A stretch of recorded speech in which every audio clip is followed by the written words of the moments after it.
तुम्ही संतमाय बाप कृपावंत, थोडासा बेस कमी करा. कायमी पतित कीर्तिवानू, अवतार तुम्हा धराया कारण, उद्धाराया जन जड जीव. जास्त कमी केलं. वाढावया सुख भक्तिभाव धर्म, कुळाचार नाम विठोबाचे. तुका म्हणे गुण चंदनाचे अंगी, तैसे तुम्ही जगी संत जन अवतार तुम्हा धराया कारण, उद्धाराया जन जड जीव. पांडुरंगा करू प्रथम नमन, पांडुरंगा करू प्रथम नमन. दुसरे चरण संतांची, दुसरे चरण संतांची. नमो ज्ञानेश्वर नमो ज्ञानेश्वर,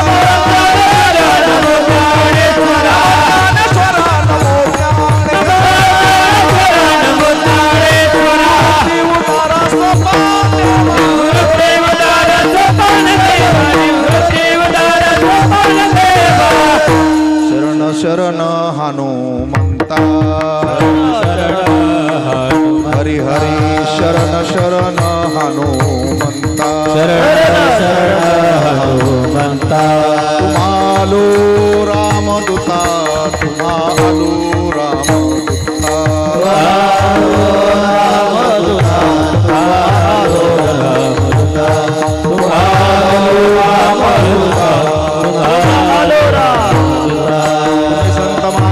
कृपावंत कायमी पतित कीर्तिवानू, अवतार तुम्हा धराया कारण, उद्धाराया जन जड जीव. जोरात टाळी वाजून सगळे जण भजन करा. विठ्ठल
संत शिरोमणी श्री ज्ञानेश्वर माऊली तत्वज्ञ जगद्गुरु संत श्री तुकाराम महाराज. एकोद्या आणि सेट करा एकदाच, पुन्हा कमी जास्त काही करू नका.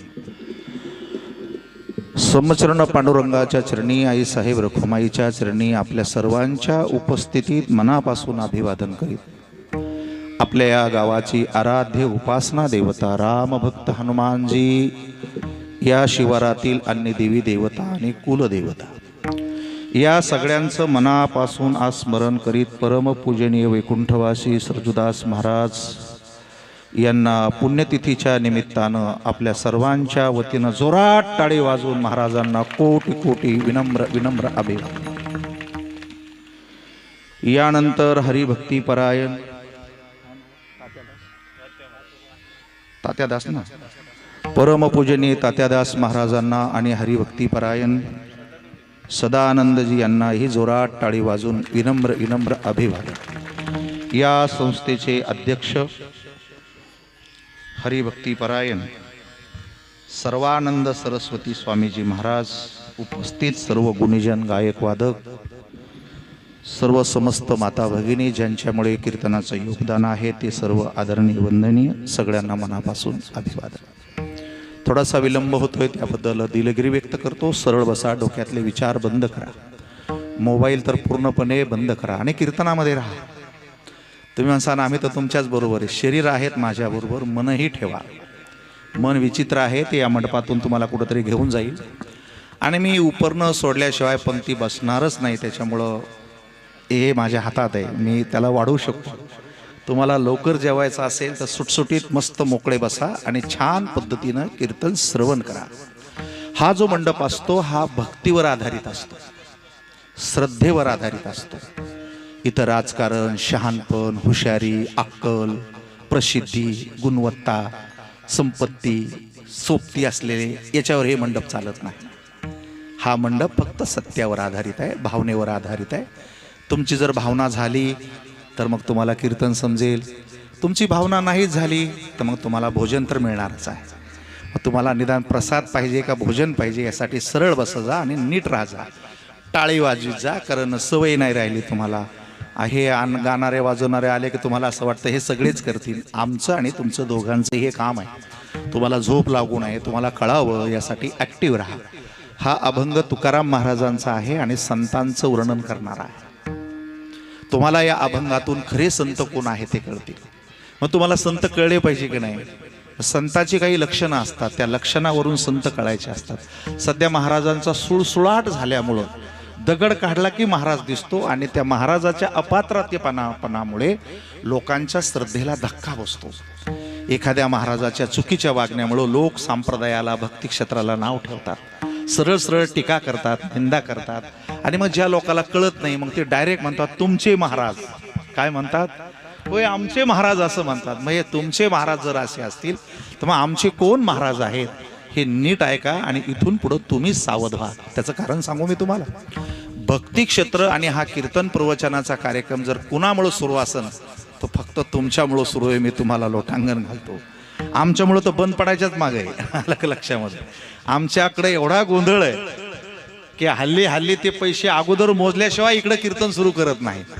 त्यामुळे आमच्याकडून धोका होऊ शकतो. याला संप्रदायाला धोका कुणापासून आहे तर महाराज, गाणारे, वाजवणारे, भागवतकार, कीर्तनकार यांच्यापासून जबरदस्त धोका आहे. याला कोण सुरू ठेवीन तर शेतात जाणारी बाई, साधारण असलेली बाई, न समजणारा, भक्ती साधना करणारा. नाही तुमच्यावर काही मी बोलत नाही कोणावरती, पण खरं सांगितल्याशिवाय राहणार नाही ना. अरे बघा तुम्ही जरी एकटे चांगले असाल तर बाकीचे लोक मोजल्याशिवाय ते गावकऱ्याची बेजारी करतात ना सगळी. हे इतकं बेजार करू नये की अहो हे वर्षभर कष्ट करतायत, घाम गाळतायत तिथं आणि त्या कष्टातला काही पैसा ह्या कार्यक्रमाला देतात आणि त्या पैशाची जर अशा पद्धतीने उधळपट्टी होणार असेल तर त्याला कुठंतरी लगाम घातला पाहिजे. आणि महाराज लोक चाभरे चोट्टे असतात, ते एकमेकाचं वर्णन करत असतात. हा महाराज म्हणजे माझ्या जीवाचा आत्मा. काय धंदा आहे हा? त्याची न्याची कधी भेट नाही, काहीच नाही. वाजवणाराला म्हणजे माझा सक्का भाऊ आहे, त्यानं मला कधीच चहा पाजला नाही, मग माझा सक्का भाऊ कधी होईल. म्हणजे ह्या दोघांचं वर्णन केलं म्हणजे माझ्या तारखा घेतात. मग मी यांना चांगलं म्हणलं म्हणजे ते मला पुन्हा बोलवणार. मी यांच्या विरोधात बोललो तर मग ते म्हणणार याला पुन्हा आणायचं नाही. असं नसतं. त्यासाठी आपण सावधपणाने महाराजांची लक्षणं ऐकूयात. आणि त्या महाराजांच्या लक्षणामध्ये सरजुदास बाबा फिट बसले की मग हे संत आहे तुमच्या लक्षात येईल, हे संत आहे तुमच्या लक्षात येईल, हे संत आहे तुमच्या लक्षात येईल. मग कोण संत आहे कोण जंत आहे हे तुम्हाला समजेल ना की नेमकं जंत कोण आहे आणि संत कोण आहे. तर यासाठी आपण असं वैज्ञानिक पद्धतीनं बोलू. मला कुणाचीही टीका करायची नाही, मला कुणाची निंदा करायची नाही. मी काही तुमचा विरोधक नाही आहे, तुमचा काय बाजार बसवायला आलेलो नाही, तुमचं निंदा करायला आलो नाही. पण ज्या संप्रदायाने आपलं पोट चालतंय त्यांचं खरं तरी सांगितलं पाहिजे. आणि दुसरी गोष्ट पैसे घेऊन तरी खरं बोललं पाहिजे की नाही. आलं लक्षात. म्हणजे कुठं फेडणार ही पाप. म्हणजे कोर्टामध्ये वकील जे पैसे घेतो ते त्याच्या आशिलाला वाचवतो. ते खरं असो का खोटं असो, तो काय म्हणतो त्याने करो का ना करो, पण मी त्याचे काय घेतले, पैसे घेतले. माझं त्याच्यावर काय चालतं, पोट चालतं. म्हणून तो वकील काय करतो त्याच्या क्लायंटला वाचवतो. तसं मी तुम्हाला वाचवण्याचा प्रयत्न करतो. तुम्ही फक्त माझ्या सोबत राहा. आपला निकाल उपरनं सुटायच्या आत लागल त्याच्यासाठी तुम्ही सरळ बसा. ओके चला आता समजले तुम्हाला. गप्पा गेप्पा बंद करून टाका. त्या कुठंच जात नाही. शेजारी पाजारी त्याला बोलू नका, काय नका. ते 5वीला पुजलेले कुठं जात नाही ते. फक्त तुम्ही कीर्तन ध्यान देऊ नका. आता हे संतांची लक्षणं मी नाही सांगितलेली, संतांची लक्षणं तुकाराम महाराजांनी सांगितलं. माझा तर गळा दाबी नको. मला काय अधिकार आहे संतांचं वर्णन करायचं. ज्या त्या अधिकाऱ्याचं वर्णन करण्यासाठी तत्क्षम अधिकारी लागवतो. मला जर एखाद्या सीएचं पीएचं मोठ्या अधिकाऱ्याचं जर काही काळं बेंडरं पाहेड करायचं असेल तर मला तेवढ्या पद्धतीचा अधिकारी व्हावं लागेल. म्हणजे संताचा महिमा संतची जाणती दुर्लभ या गती आणि कशी. संत काय आहे हे दुसऱ्या संताला कळणार ना. हे समाज संसारातल्या माणसाला संत कसे कळणार. ते बोलता बोलता टीका करून जाणार त्याच्यावरती. म्हणजे पहिलवानाचं वर्णन दुसऱ्या पहिलवानानं केलं पाहिजे, म्हणजे त्या पहिलवानाचे पैसे वसूल झाले. विरोधक जरी असला त्यानं म्हणलं पाहिजे हा बघा त्याचं माझं जरी पटत नसलं पण त्याच्यासारखा माणूस आमच्या भागात नाही, असं कोणी म्हणलं पाहिजे. विरोधकांनी म्हणलं पाहिजे. तसं वर्णन करत असताना दुसऱ्या संतांनी वर्णन केलं पाहिजे. आपण संताच्या लायकीचे तरी आहेत का. आपलं वागणं काय, बोलणं काय. त्याच्यामुळं संतांचं वर्णन तुकाराम महाराजांनी केलेलं आहे. त्यामुळं माझ्यावर काही ऑब्जेक्शन नाही. ते जे संताचे लक्षणं सांगतात मी तुम्हाला ते सांगणार आहे. तर चला नीट ऐका. महाराजाचे 3 लक्षणं असतात. किती लक्षणं असतात? 3. आणि लक्षणावरून रोग कळतो. तुम्ही पण हुशार आहेत ना सगळे. मला सांगा ज्याचं सगळं चेहरा पिवळा पडला, डोळे पिवळे पडले, जीभ पिवळी पडली, हातपाय पिवळे पडले, लघवी पिवळी या लागली, मला सांगा बरं त्याला कोणता रोग झाला आहे की नाही. तसे माणसं कुठं बसायला लागले, काही खा लागले, काही प्यायला लागले, काही बोलायला लागले. ह्याला कोणता तरी रोग झाला की नाही. रोग झाला, रोग कळला पाहिजे आपल्याला, मग औषधाचा फायदा होईल. नाही तर असे किती महाराज आणले तुम्ही, रोज सकाळी एक संध्याकाळी एक. तुमच्याकडे आता मोठा कार्यक्रम आहे पण गुण आला पाहिजे ना. आपल्याला काय झालं ते डॉक्टरला कळलं पाहिजे. डॉक्टरच्या डिग्रीवर काही नसतंय. नाही मोठा बी डॉक्टर असला आणि त्याला जर काही कळलं नाही तर काही फायदा होत नाही. आणि एखादा वाट्यावर बसलेल्या माणसानं जर सांगितलं की असं असं कर की त्याचा रोग जातो की नाही. हां, मग मी स्वतः पण डॉक्टर आहे. मी जेव्हा डॉक्टर झालो बाबा, पहिल्यांदा माझ्याकडे एक असा फेट्यावाला माणूस आला, वयस्कर जाम चांगल्या घराण्यातला. म्हणजे नमस्कार नमस्कार नमस्कार, या या या.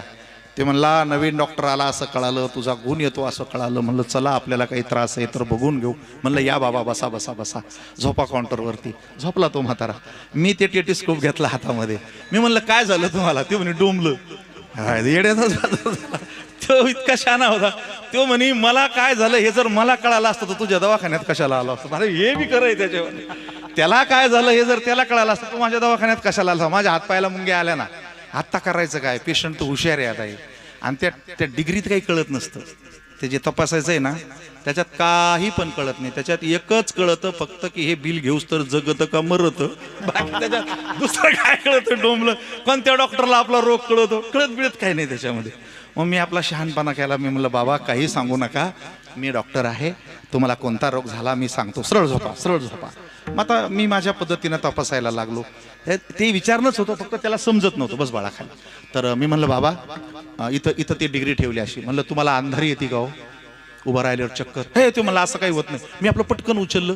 म्हणलं हे सेक्शनच सोडून द्यायचं, इथं दुखतच नाही. मग याच्यावालं मी आपलं इथलं उचललं आणि इथं ठेवलं. म्हणजे काही दम्मा, खोकला, चालताना धाप लागणं, बेडके असं काही होतं का. हे ते म्हणलं असलं बी काही होत नाही.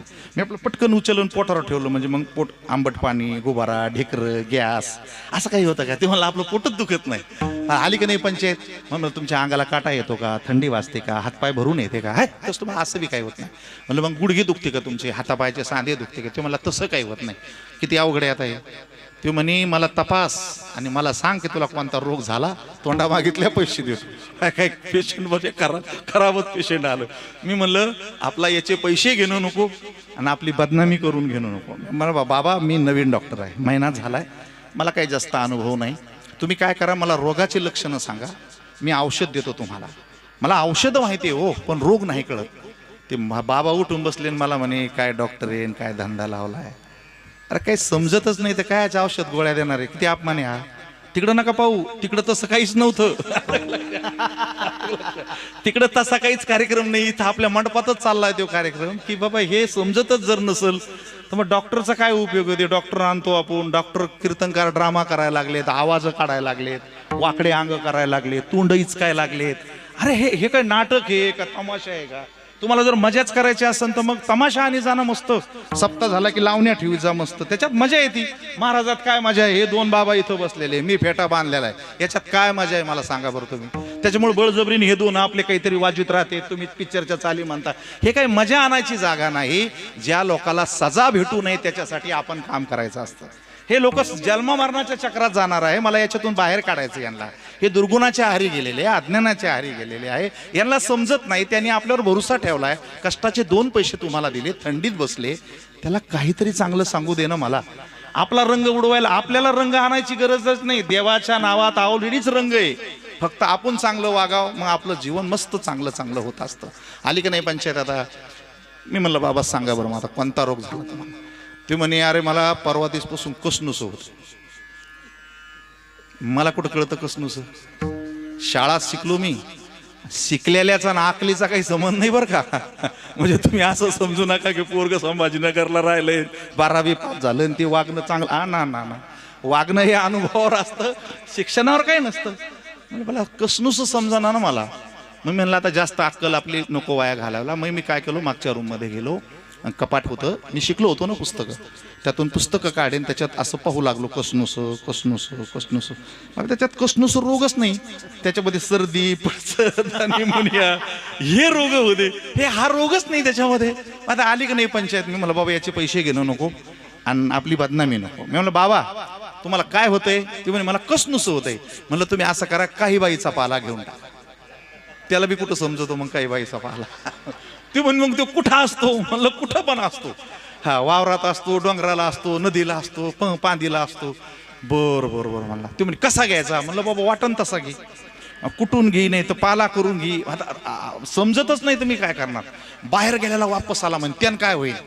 म्हणलं बाबा पाय पडतो, तुमचा रोगच नाही मला कळला तर तुम्हाला काय होणार नाही.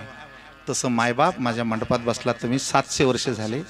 आमच्या काही लोकांच्या चुकीमुळं तुम्हाला अजून मांडी घालून बसायला सांगावं लागतं. हे आमचं अपयश नाही का? काल्याच्या कीर्तनापर्यंत तुम्हाला वर्गाने मागावं लागतं, ही आमची चूक नाही का? अजूनही तुमची लेकरं बाळं नीट शाळेत जात नाही, तुम्हाला मागं फिरून बोलते, हे आमचं यश नाही का? अजूनही आमच्यातले लोक सरळ सरळ खोटं बोलते, हे अपयश नाही का? आणि हे अपयश आपल्याला भोगावं लागणार, कारण कर्म कोणालाही सोडित नाही. आम्ही तुम्हाला कर्माच्या कथा सांगतो की कर्म करा बे, हो तुम्हाला भोगल्याशिवाय राहता येणार नाही. मग या गादीवर जर मी उभा राहिलो तर मलाही सुद्धा ते भोगल्याशिवाय राहता येणार नाही. अजून एक श्लोक सांगतो मी तुम्हाला, सगळेजण ध्यान देऊ नका. अन्नक्षत्रे कृतम पापम. जर इकडं तिकडं पाप झाले तर कलियुगामध्ये कीर्तनात जाते. कीर्तनाचे नि नटनाचे नाशिले व्यवसाय प्रायश्चित्ताचे, असं ज्ञानोबरायाने सांगितलं की बाबा ह्या लोकाला कुठल्या आंघोळीला नेणार आहे तुम्ही? आता कुठल्या गंगाला नेणार आहे? यांचे सगळे अंग वल्ले होते, यांचे मन वल्ले होत नाही. कीर्तनामध्ये तुमच्या चांगल्या बोलण्यामुळं, आमच्या बोलण्यामुळं कुणाला जर झटका बसला तर त्याची बिडी सुटती, कुणाचं सिगारेट सुटतं, कुणाची तंबाखू सुटते, कुणाचा गांजा सुटतो, कुणाचं दारू पिणं सुटतं. आपल्याला माहीत नाही याच्यात कुणाच्या काय काय समस्या आहे. आपल्या बोलण्यानं एखाद्याचा वाकडा पडल्याला पाय जागेवर येतो, एखाद्याचं उद्या वाईट करायचं तर तो आज जागेवर येतो. मग असे जर चांगले परिणाम होणार असतील तर हे त्याचे बेनिफिट आहे. आम्हाला माहीत नसतं याच्यातून काय चाललं ते, त्याच्यामुळे याच्यातून आउटपुट लक्षात येत असतात की आम्ही काय बोलतो आम्हाला माहीत नाही. हे संतांचे शब्द असतात आणि त्या संतांच्या शब्दातून आपल्याला त्याची ओळख होत असते. तर खरा रोग झालेला आहे आपल्याला कळत नाही, काय नाही, आणि ते तुम्हाला सहन होत नाही. तुम्हाला किती कळतं हे दाखविण्यातच तुमचा जन्म गेला. कबूल करा, आय एम सॉरी, मला कळत नाहीये. मला काय कळतं? पैसा कमवणे, खाणं पिणं, व्यवहार कळवतो, पण मी शरीर आहे का, मी जीव आहे का, देव आहे, मी किती दिवस राहणार आहे हे मला नाही कळत. देवानं अज्ञात ठेवलं ते. मी भ्रमामध्ये आहे, भ्रमातच माझा जन्म तर वाया जाणार नाही ना, मरण तर अटळच आहे, मलाही ते कर्म भोगावं लागेल. म्हणून अन्यक्षत्रे कृतम पापम. इकडं तिकडं जर पाप केले तर या कीर्तनात 100% जातील तुमच्या. पण मग कीर्तनाच्या जाग्यात येऊन पाप केले तर आहा, कीर्तन क्षेत्रे कृतम पापम वज्रलेपो भविष्यती. ऐका रे बाप, या मंडपात जर तुम्ही पाप केले ना, आई शपथ अंगावरच फुटून निघत येत, त्याला कोणतं तीर्थ घेत नाही. ते म्हणतं भल्या माणसा, ज्या ठिकाणी तुला क्लिअर व्हायचं होतं 5-6 भोंगे वाजत आहेत, 7-8 बॉक्स वाजत आहेत, टाळं वाजत आहेत, वया जीव जाऊस तर मी बोलायला लागलो. आणि एवढ्या दणक्यात जर तुम्ही जागी होत नाही, मग तुम्हाला का नदी बोलणार आहे का, दगड बोलणार आहे का, मंदिर बोलणार आहे, कोण बोलणार आहे तुम्हाला? म्हणजे आपला कुठेही उद्धार होणार नाही. म्हणून आता सरळ बसा आणि नीट ऐका. आपल्याला कोणता रोग झाला तर आपल्याला जीवात्मा कळत नाही, परमात्माही कळत नाही आणि जीवात्माही कळत नाही. याच्यासाठी सप्ताह असतो. टिंगल टवाळ्या, विनोद, मस्कऱ्या, संसार. अरे संसार आमच्यापेक्षा तुम्हाला जास्त चांगला येतो ना, राजकारण तुम्हाला आमच्यापेक्षा जास्त चांगलं माहिती आहे ना. त्याच्यासाठी नाहीच, हे तुमच्यासाठी आहे की तुमचा उद्धार कसा होईल, तुम्ही याच्यातून बाहेर कसे पडणार. एकदा तरी तुम्ही याच्यातून बाहेर पडले ना, बस आपल्या सप्ताहाचे पैसे वसूल झाले. म्हणून इथं पाप करू नका. या मंडपात कधीही जात आणू नका, कधीच नाही. चप्पल सोडली ना, बस उजी चप्पल सोडी की जात सोडायचे. डावी काढली की अभिमान सोडायचा आणि मगच येऊन बसायचं. इथं कधी राजकारण आणायचं नाही, इथं कधी व्यवहार आणायचा नाही, इथं कधी भेदभाव आणायचा नाही. अरे तुम्हाला या मंडपात आणण्यासाठी संताला 700 वर्षे लागले. किती वर्षे लागली? हो. आणि गावात आल्यावर त्यांनी कोणत्याही जातीला आवाज नाही दिला. या रे लहान थोर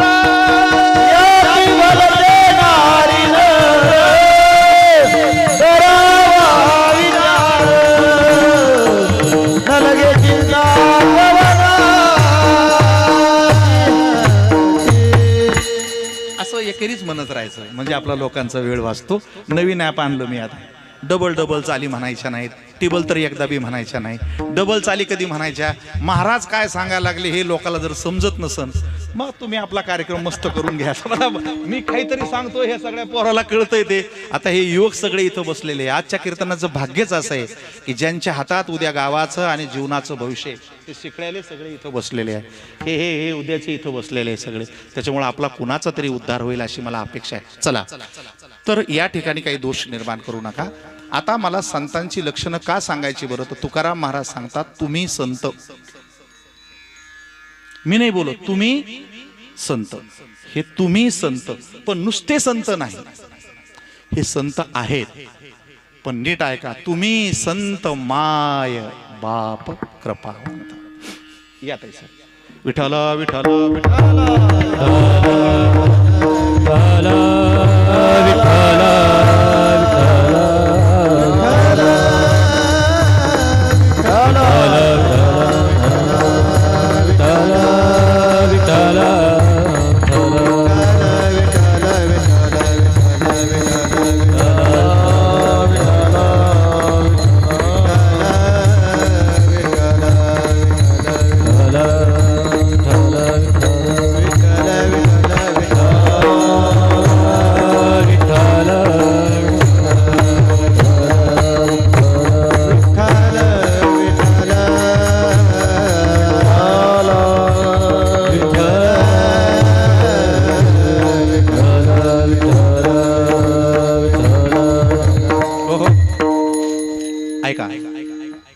तुम्हाला कधीच असं कोणी सांगितलं नाही आणि तुम्हाला कधी वाटलं नाही.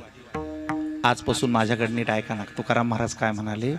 महाराजाकडे नुसतं संत म्हणून पाहायचं नाही. संत आपली माय बाप आणि कृपावंत असतात. आता हे मी सांगितलं का मनाने? नाही सांगितलं. कोणी सांगितलं? तुकाराम महाराजांनी सांगितलं. सांगून किती वर्ष झाले?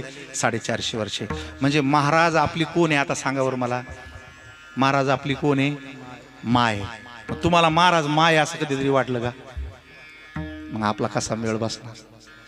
आमच्यात काय लक्षण आहेत, तुम्हाला काय अपेक्षा आहे याचा कधी मेळच नाही केला आपण. म्हणून नीट पहा सगळेजण. आजपासून कोणत्याही बाबाकडे पाहायचं असलं तर ते संत तर आहे पण ते माझी माय आहे असं म्हणा. कोण आहे? माय. आता मोठ्यान बोला मग. मी तुमची कोण आहे आता? मोठ्यान बोला. मी तुमची कोण आहे? मी तुमची कोण आहे आता? माय म्हणजे तुमच्या बापाची बायको नाही ना. कीर्तन झाल्यावर भांडे करायला मी तुमची माय आहे या शब्दाचा अर्थ असा होतो की माय कशावरून म्हणायचं महाराजाला? तर माय जशी शरीराला जन्म देती तसं हे संत लोक आकलीला जन्म देतात. ते जसं बाळ दुधानं मोठं होतं तसं हे ज्ञानानं मोठं होतं. म्हणून हे संत आणि माझी कोण आहे? माय. ह्या दोघे माझ्या माई येते. म्हणजे सावतर अशी नाही, मायच आहे माझी. आता मला 2 माई आहेत. किती माई आहे? 2 माई. 2 माई म्हणजे माझ्या बापान 2 बायका नाही केलेल्या. माझ्या शरीराची माय वेगळी, तिनं मला शरीर दिलं. पण या शरीराला जिनं इथं आणून उभं केलं ती माझी आई नाही तर ती माझी गुरु माय आहे. म्हणजे ती माझी माय आहे. ह्या दोन्ही माईच आहे आपल्या. कोणी आता ह्या माई? तुमच्या माझ्या आपल्या सगळ्याच्या कोण आहे आता? Hey my. असं कधीतरी वाटलं का बरं तुम्हाला ही माझी माय आहे म्हणून? हा फॉल्ट आहे आपल्या. संत सांगते वेगळं आणि लोक वागते वेगळं. तुम्ही संत मान्य मला, पण तुम्ही कोण आहे? आमची माय. तुम्ही कोण आहे? आमचे बाप. तुम्ही कोण आहे? कृपावंत. आता हे ऐकता ऐकता तुमच्या लक्षात येईल. पहिल्यांदा हे संत आहेत का आपण चक्क? हो. कारण असं असतं अंगावर ड्रेस घातला म्हणजे अधिकारी होतो असा नाही. खात्रीशीर अधिकारी झाला पाहिजे, सर्व्हिस लागली पाहिजे, पेपरमध्ये MPSCतून पास झालं पाहिजे आणि मग तो PSI DYSP आला मग त्याची नुसती गाडी जरी दिसली तर मग चोट्टे दारूवाले नाही यायचा आपोआप दिवा लागतो, पळून जाते ते. पण दुसरा एक पोलीस असतो नकली, तो पोलिसाचा ड्रेस घालतो आणि 10,000 रुपये मागत फिरतो. ड्रेस कोणाचा आहे? ड्रेस पोलिसाचा आहे, पण तो खरा पोलीस नाही. तुम्ही आता समजलं का सगळं तुम्हाला? आला असं लक्षात, हळूहळू लक्षात येईल तुमच्या. एक अधिकारी पोलीस आहे आणि एक नकली पोलीस आहे. जो अधिकारी पोलीस आहे गव्हर्नमेंट त्याला भक्कम पगार देते, देव त्याला सांभाळतो, बरोबर आहे. पण जो नकली पोलीस आहे त्याला रोज नाटकं करावं लागते आणि 10,000 रुपये मागावं लागते. म्हणजे ज्याला नाटकं करावं लागते आपण नक्की समजायचं की हा माल बोगस आहे. तुम्ही चिप्सचे पुढे पहा, चिप्सचे पुढे इतके फाईन बनवलेले, कारण त्याच्या पोटात काहीच नसतं. त्याच्यात काहीच नसतं, त्याचं पाकिट लय भारी असतं आणि ज्याचा रंग जास्त भारी असतो त्याचा माल बोगस असतो. म्हणून तुम्ही सावध राहा. ही माझी माय आहे. आता माईचे काय लक्षण आहेत आपण लक्षात घेऊ. म्हणजे तुम्ही यायला मान्य करणार, तसे माई मानणारच नाही तुम्ही यायला. तुम्ही मावशीला माय म्हणे ना, तर यायला कुठून माय मानणार आहे? त्याच्यामुळं मावशीत माईत फरक असतो. मावशी वेगळी माय वेगळी. तुम्ही मावशीच्या गावाला जा, 2-4 वर्षांना लगेच ती पाहिल्याबरोबर लगेच धावतच येते, लगेच तुमच्या तोंडावर हात फिरणार, पप्पी घेणार, बाबा इतक्या दिवसांना आला, तुला म्हणजे आठवण नाही येत का रे, बैस राय, आता त्याला जीव लावणार. आणि दुसऱ्या दिवशी चहा पाण्याच्या टायमालाच म्हणणार मग तुला करमत का मग बसून देऊ. कारण ती माय नाही, ती कोण आहे? मग मावशी जर आपली माय होत नाही तर मग हे बाकीची माय आपली कशी काय होणार आहे? मग हे आपली माय कसे काय आहेत तर नीट ध्यान देऊन आहे का. यांची 3 लक्षणं आहेत, माईचे 3 लक्षणं आहेत. आपण ते क्लिअर करून पुढे जाऊ. काय लय मोठं भक्कम ऐकण्याच्या भानगडीत पडू नका. आपल्याला महाराज समजले तरी भक्कम झालं. महाराजाचं पहिलं लक्षण काय आहे? ज्याच्या नजरात कधी पाप आलं नाही, हे महाराजाचं पहिलं लक्षण आहे. कधीतरी समजून घे जाऊ. अरे गाथा काय सांगतो तिने, समचरण दृष्टी इटेवरी सादरी. ज्या हे 2 बाबा इथं बसलेले आता, यांच्या नजरात अजिबात पाप नाही. म्हणून एका जंगलात नदीच्या काठी 11 वाजता चांगल्या घरातल्या तरुण सुंदर सगळ्या महिला इथं विश्वासान बसल्या. त्याला माहिती आहे इथं आपल्याला धोका नाही. तुम्ही हे बाबा बाजूला करा आणि तुम्ही याच्यातल्या कोणत्याही बाईला रात्री 11 वाजता इथं आणून दाखवा. तुम्हाला जित्त नाही मारलं तर मग मला बोला. तुमची गावातली एक बाई बोलायची तरी ताकद आहे का तुमची? एक बाई बोलू शकता तुम्ही इथं, एक बाई. एवढ्या तर लांब सोडून द्या. एकाही बाईला इथे 11 वाजता बोलवण्याची तुमच्या अंगात ताकदच नाहीये.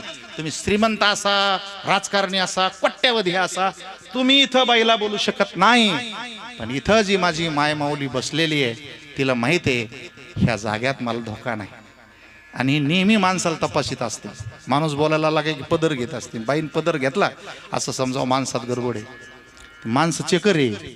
ह्याला माणसं लय लवकर कळते कोणाच्या नजरात काय गडबड आहे, कोणाचा कसा आहे, कोणाचा कसा आहे, कोणाचा कसा आहे. म्हणून ह्या सगळ्या आमच्याबरोबर 700 वर्ष दिंडीत येतात. कोणत्या वयातली कोणतीही पोरगी असो, बाई असो, तरुण असो, दिंडीत येते. दिवसभर चालती, रावटीत झोपती. त्या रावटीत 10ची रावटीत 20 जण कोंबीत येत. ते रावठ्यावाले असे बेकारे गावात सांगते तुमची लय सोय करू, आणि तिथं गेल्यावर म्हणते माऊली ऍडजस्ट करा. वा रे ऍडजस्ट करा. हे काय तमाशा झाला? म्हणजे 20च्या रावटीत 40 घालायचे आणि वरून आम्हाला सांगायचं ऍडजस्ट करा. काय ऍडजस्ट करा? माणसं बसून राहते तर झोपणारच नाही. कसे झोपणार? 40 माणसं कुठं रावटीत झोपत असते का? मग दिवसभर दमलेले माणसं, गरम गरम खाल्लेले बाया माणसं, मग ते झोपते. बरं ओळखी कोणाच्याच नसते. मग कुणाचा पाय इकडं, कोणाचा हात इकडं, कोणाचं उस इकडं. पण तुम्हाला आज देवाची शपथ घेऊन सांगतो, 700 वर्षाच्या दिंडी सोहळ्यामध्ये एखाद्या राहुटीत एखाद्या वारकऱ्यानं एखाद्या बाईचा पदर वढला अशी बातमी 700 वर्षात नाही आली. मीडियानं खाऊन टाकलं असतं तुम्हाला. एक बाई कधी दिंडीत आली नसती, एक महाराजाची दिंडी कधी चालली नसती. मीडिया किती खराब आहे तुम्हाला कळत असेल. हे कॅमेरा लावलेला आहे ना, एक तर मोठा करीन, पण माणूस आटोपला की त्या माणसालाही आउट करीन. त्याच्यामुळं 700 वर्षात लय लोकांना कॅमेरे लावले, पण आमच्या राहुटीत पाप घडलं नाही. या मंडपात पाप घडत नाही. ज्याचा धक्का लागला त्याच्या तोंडातून माझी माऊली बोलते, चुकून लागला माऊली. दुसरा शब्दच येत नाही. काय येतो? चुकून लागला माऊली. मग जिला लागला ती म्हणती लागू द्या माऊली. दोघाच्या मनात जर माय तयार झाली तर अत्याचार कसा काय होईल रे? ह्या सरकारचे डोळे कधीतरी उघडले पाहिजेत. बंदुकीच्या धाकावर कायदा केल्यावर बलात्कार थांबत नाही. तुमच्या मालेगावला 4.5 वर्षाच्या मुलीवर माणसाने अत्याचार करावा. किती खाली आली ती माणसं. काय असं ताई साहेब 4.5 वर्षाच्या पोरीला काय समजत असं? काय समजत असेल, तिला जाणीव तरी असेल का त्याची? मग ही माणसं राहिली का आता? ही माणसं राहिली नाहीत. मग ही माणसं माणसात जर आणायची असेल आणि हे माझ्या माय बहिणी जर सुखात ठेवायच्या असतील तर तुम्हाला यांच्या पायाजवळ बसणं गरजेचं आहे. कारण यांच्या नजरात पाप नाही, आपल्या नजरा काही चांगल्या नाही. तुम्हाला पटो अथवा न पटो, तुम्ही तुमच्या नजराला चेक केलं तर तुम्हाला मळमळ होईल की अरे अरे अरे अरे अरे इतकं चांगलं शरीर मी तर कधीच कुणाकडे चांगल्या नजरेने पाहिलं नाही. टिंगल, टवाळ्या, अपमान, तिरस्कार, द्वेष, मजाक असे कुठं डोळे असतात का? तुमच्या डोळ्यात लय मोठा फॉल्ट आहे, लय मोठा फॉल्ट आहे. सदा माझे डोळे जडो तुझी, कोणाकडे पाहून पाप होतो डोळ्यांनी. म्हणून महाराजाचं पहिलं लक्षण काय आहे? नीट ऐका. हे काही कपड्या गिपड्यावर जायचं नाही. याने भगवे कपडे घातले, दाड्या राखल्यात, भगवं वस्त्र घातलं, हे त्यागाचं लक्षण आहे. म्हणजे कसं? अहो त्याने सगळं सोडलं ना. तुला कीर्तन ओस्तरंडी बसतो होत नाही, घरच्या 100 आठवणी येत्या, याने आयुष्य जाळलंय की त्याच्यासाठी? हा, हे सगळं सोडून बसलेत ना. याला काय पाठीमागं माय नाही, कशाची अपेक्षा आहे? तुम्ही उठले की घरी जाऊन बोलणार, मस्त झोपणार, लेकरा यांना काय? यांनी तुम्हाला संसार मानलेला आहे म्हणून हे त्यागाचं लक्षण आहे. पण कपड्यावर साधू नसतो, दाढीवर साधू नसतो, गंधावरती साधू नसतो. साधूच्या नजरात कधीच पाप नसतं. मी या मंडपातून कोणाला कधीच काढून देऊ शकत नाही. आधी करून वेशाही ब्राह्मण, क्षत्रिय, वैश्य, शूद्र, चांडाळाही अधिकार, बाळे, नारी, नर आदी करून वेशाही. या मंडपातून पतिताला, पावनाला, चंडाळाला कोणालाच काढून देता येत नाही. कारण चंडाळाचा सुद्धा उद्धार झाला तर याच मंडपात होऊ शकतो. म्हणजे आपला मंडप केवढा मोठा आहे, आपला मंडप किती चांगला आहे की सगळ्या माणसाला दुरुस्त करू शकतो. हा माणूस व्यसनातून हा मंडप बाहेर काढू शकतो, दुःखातून हा मंडप बाहेर काढू शकतो, संसारातून हा मंडप बाहेर काढू शकतो. ह्या मंडपाची साधी ताकद नाही. या मंडपातली माती उचलून जरी कपाळाला लावली तरी तुमच्या इच्छा पूर्ण होतील, तुमचं जीवन चांगलं होईल. त्यामुळे महाराजाचं पहिलं लक्षण कळालं तुम्हाला काय? ज्याच्या नजरात पाप नाही, हे महाराजाचं पहिलं लक्षण. ज्याच्या पोटात भेद नाही, म्हणजे ह्या जातीचा आणि त्यो जातीचा. महाराज लोकांनी जाती सुरू केल्यात, कुठं फिरतील पाप. हा जातीचा कार्यक्रम असतो. याता याती धर्म नाही विष्णू दासा, भेदा भेद भ्रम अमंगळ. आपल्याला जातीपाती नाही करायचं. जातीपाती मंडपाच्या बाहेर करा ना. तुमची पोरगी आमच्या जातीत देऊ नका, आमची तुम्ही करू नका, पण या मंडपात जाती नाही. हे जातीचा मंडप नाही. म्हणून नीट ऐका, हे महाराजाचे लक्षण आहे. तुम्हाला समजत नाही म्हणून कुणाच्या तरी मागं लागता, तुमच्या भावनेला फसवल्या जातं, तुमची भावना उद्ध्वस्त होते आणि मग हातात काहीच पडत नाही. चला, पहिलं लक्षण कळालं तुम्हाला. महाराजाच्या नजरात काय नसतं? पाप नसतं. पोटात काय नसतो? भेद नसतो. आणि हातात कोणाची देवाशिवाय अपेक्षा नसते, आशा नसते. त्याला महाराज म्हणतात. चित्ते नाही असं त्याचा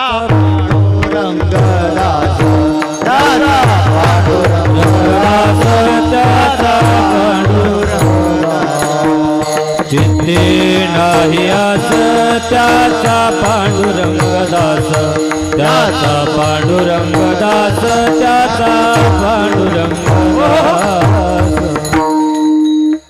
मग आपण अनेक वेळा ऐकलं की देव काम करतो, देव काम करतो, देव काम. देव कोणाचं काम करतो? कोणाचे काम? भक्ताचे काम करतो. मग भक्त कोण? ज्याच्या नजरात पाप नाही, ज्याच्या पोटात भेद नाही, देवाशिवाय ज्याला कोणाची आशा नाही. त्याची भांडी धुणे देव. आपण बसतो का या नियमात? आपण या नियमात बसतो का? मग OTP येतो, तुम्हाला कळतं की नाही? आता आधार कार्डावर OTP येतो की नाही? OTP म्हणजे काय कळतो का तुम्हाला? ओके. एकेकाळी असं होतं, 50-60 वर्षाच्या अगोदर असं होतं, तहसीलदार नव्हता, बँक नव्हती, पोलीस नव्हते, काहीच नव्हतं. आत्ताचा गोष्ट आहे. पण व्यवहार तर चालूच असायचे. लग्न कार्य व्हायचे, देणं घेणं व्हायचं, खरेदी विक्री व्हायची. मग कशी व्हायची माहिती आहे तुम्हाला? गावातले लोक मारुतीरायाच्या मंदिरावर बसायचे. कोर्ट आहे ते, आजही तेच कोर्ट आहे. त्या काळात जर माणूस खोटं बोलला तर लोक म्हणायचे तो फक्त मारुतीचं शेंदूर काढा, आपली 10 एकर जमीन सुटली. त्याची ताकदच नव्हती शेंदूर काढायचं. म्हणजे हे लबाड कोर्ट आहे ते. हे पैसे दिले की काही न्याय देते ते न्याय बे देत नाही. ते दुसऱ्या दिवशी त्याचं वाजत, महिन्याच्या आत त्याचा सगळा कार्यक्रम लागून जातो. मारुतीचं शेंदूर काढवा, पैसे सोडून बसले माणसं पारावा. एक जण मला जमीन विकायची. किती विकायची? मला 5 एकर विकायची. काय भावाने विकायची? 100 रुपये एकर नाही विकायची. जुना काळ. ती मला घेतली. किती झाले मग? 500 रुपये. ही सार 10 रुपये. कधी देणार? तो म्हणला 2 वर्षात दे. वारे व्यवहार, बॉन्ड नाही, नोटरी नाही, कागदपत्र नाही, काय नाही काय नाही काय नाही. मग तो माणूस आला घरी आणि बायकोला पोराला सांगितलं की 500 रुपयात 5 एकर जमीन विकली. त्याची बायको त्याचं पोरगं रडायला लागले. ते म्हणले त्याला जाऊन सांगा की आम्ही नाही देत, सौदा कॅन्सल. तर त्या माणसाच्या डोळ्यातून 2 नाही 4 धारा आल्या ज्यांनी सौदा केला होता त्या. आणि तो बायको पोराला हात जोडून काय म्हणला, काही म्हणा गड्या, पण माझी मारुतीच्या मंदिरावर मोठ्यानं सांगा काय गेली. मोठ्यानं म्हणा रे काय गेली. आणि तुमचा नीचा काही संबंध राहिला नाही, त्याच्यामुळे बेजारीशिवाय तुम्हाला काही भेटणार नाही. हे गेलं म्हणजे माझं मंडळ बा पारावर एक शब्द गेला माझा, जमीन गेली जाऊ दे. आणि आज तुमच्याकडे काहीच इमानदारी नाही. इथे कुठून चेक केलं? तुम्ही माईला खोटं बोलता, बापाला खोटं बोलता, महाराजाला खोटं. तुम्ही खोटं कोणालाच बोलता, कोणाला खोटं बोलता. बरं अख्खं जगलमत जर खोट्यात गेला तर काय पदरात तुमच्या खोट्याशिवाय काय पडणार आहे? त्यामुळे त्याची जबान गेली, ती जबान गेली. आता काय राहिलं नाही माणसाच्या अंगात. आधार कार्ड कधी निघलं माहिती आहे? देश स्वतंत्र झाला, 60ला बँका भिंका सगळ्या येत गेल्या, माणसं लबाड होत गेली. माणसाची इमानदारी कशी पकडायची म्हणून त्याला माहिती आहे तुम्हाला, 25 वर्षापूर्वी चेक घेत होते. चेक, हा ट्रॅक्टर घ्यायचं का 10 चेक दी सह्या करू, चेक बाउन्स झाला का तुझ्यावर गुन्हा दाखल करू. 2000ला चेकच पास होईना ना. इमानदार कोण आणि लबाड कोण काही समजना. माणसं कपडे घालून चांगले दिसायला लागले, आणि विशेष करून ज्याच्या अंगावर कपडे जास्त चांगले आहेत का तेच माणसं लय बेकार रे, तेच फसवते साध्या बोळ्या माणसाला. त्याच्यामुळे माणसं इमानदार कसे हे ओळखायचं तर कशाने ओळखायचं? बाबा लोक सरकार परेशान झालं आणि सरकारनं एक परदेशातून एक मशीन आणलं, त्याचं नाव रोबोट आहे. ते ग्रामपंचायतमध्ये ठेवलं, माणसाला बोलवून घेतलं, त्या मशीनला सांगितलं की याच्यात इमानदारी कुठे ती शोध. मग त्या मशीनना माणसाचं डोकं तपासून पाहिलं तर त्याला अंधारीच आली त्या मशीनला. कारण माणूस शांत नाही. आज तुमच्या भले काय पैसा असेल, तुमच्या बापाला बन्याना अंडरपॅन्ट बी नव्हती, पायाला चप्पल बी नव्हती, तुमच्या पायाला 100 बुट आहे, पण तुमचं मन असं तिळभर बी शांत नाही. तुम्ही ना मांडी घालून जेवत, ना चांगलं ऐकत, ना चांगलं बोलत. काय तुम्हाला कमवायचं आहे, कुठं आकाशात उड्या मारायच्यात मला समजत नाही. पण माणूस नावाचा प्राणी लय अस्थिर झाला, खूप खाली आला. हे काही कळच ना त्याला. डोक्यात सगळा अंधारच दिसला, नजरात तर पापच दिसलं, थोबाडात तर काही दिसलंच नाही इमानदारी, गळ्यात बी इमानदारी दिसली नाही, काळजात पाहिली तरी इमानदारी दिसली नाही, पोटात बी भलतं दिसलं पण इमानदारी दिसली नाही. मला बी तुमच्या पोटात काय ओळ समजच ना. अर्धा पाऊण तास झाला मी इतक्या वेगानं बोलतो, पण तुम्ही विठ्ठल विठ्ठलच म्हणी ना. तुमच्या नेमकं पोटात आहे काय मला ते बी कळणार ना. की मी कीर्तन सोडून देऊ का लगेच पंक्ती बसू, मला ते काही समजा. तुम्ही बोलत नाही का? अरे बिनकामाचं बोलता, फालतू बोलता, गप बस म्हणलं तरी बोलता, मारीन म्हणलं तरी बोलता, गाव पेटन इतकं बोलता, पण देव भेटन असं बोलतच नाही. जे दातखिळी बसती तर त्याचं थोबाडच उघडत नाही काय केलं. त्याच्यामुळे तुमच्या पोटात काय ती मला बी कळणार नेमकं काय. मग त्याने पाय चेक केले, हात चेक केला, काही इमानदारी दिसली नाही. करंगळी चेक केली जाता जाता, ही उजव्या हातात बी काही निघलं नाही. ही करंगळी चेक केली, हे बोट चेक केलं, हे केलं, हे केलं. अंगठा ठेवल्याबरोबर मशीन गुर्रकन फिरालं आणि त्याचा फोटो काढून घेतला. त्याचं नाव आहे आधार कार्ड. म्हणजे तुमच्या डाव्या हाताला ज्या रेषा आहे का, 873 कोटी लोकांची संख्या आहे आजच्या मितीला.